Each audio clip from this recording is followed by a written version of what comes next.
ఏలూరు జిల్లా కలెక్టరేట్ ముందు తమ భార్యలు కాపురానికి రానివ్వకుండా మామ అడ్డుకుంటున్నాడని నిరసన వ్యక్తం చేశారు అల్లుళ్ళు. పెళ్లిళ్లు చేసి కూతుళ్లను కాపురానికి పంపకుండా తమను వేధిస్తున్న మామపై చర్యలు తీసుకోవాలని ఇద్దరు తోడళ్ళు ఏలూరు కలెక్టరేట్ వద్ద బ్యానర్లు పట్టుకుని మరీ ధర్నా చేశారు.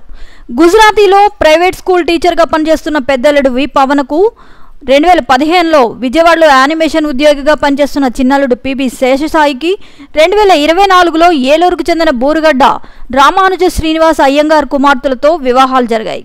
తమకు బిడ్డ పుట్టిన తర్వాత నుంచి తన భార్యను కాపురానికి పంపించడం లేదని పవన్ పెళ్లైన కొద్ది నెలలకే తన భార్యను కూడా కాపురానికి పంపకుండా అయ్యంగారి ఇంటి దగ్గరనే పెట్టుకున్నాడని శేషసాయి ఆవేదన వ్యక్తం చేశారు. తమ భార్యలను కాపురానికి పంపించమని అడుగుతుంటే తిరిగి తమపైనే పోలీస్ కేసులు పెట్టిస్తున్నారని ఆవేదన వ్యక్తం చేశారు.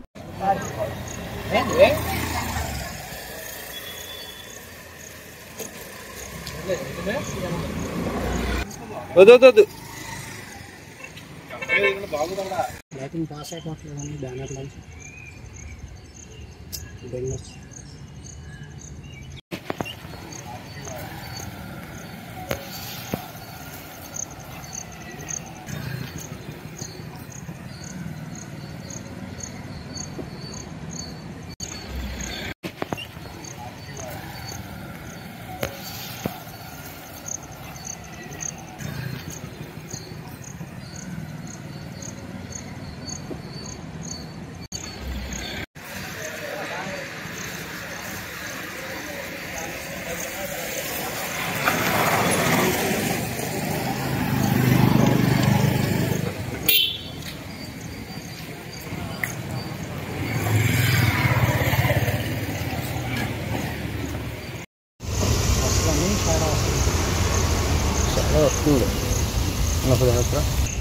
లైటింగ్ పాస్ అయిపోవట్లేదండి బ్యానర్ నుంచి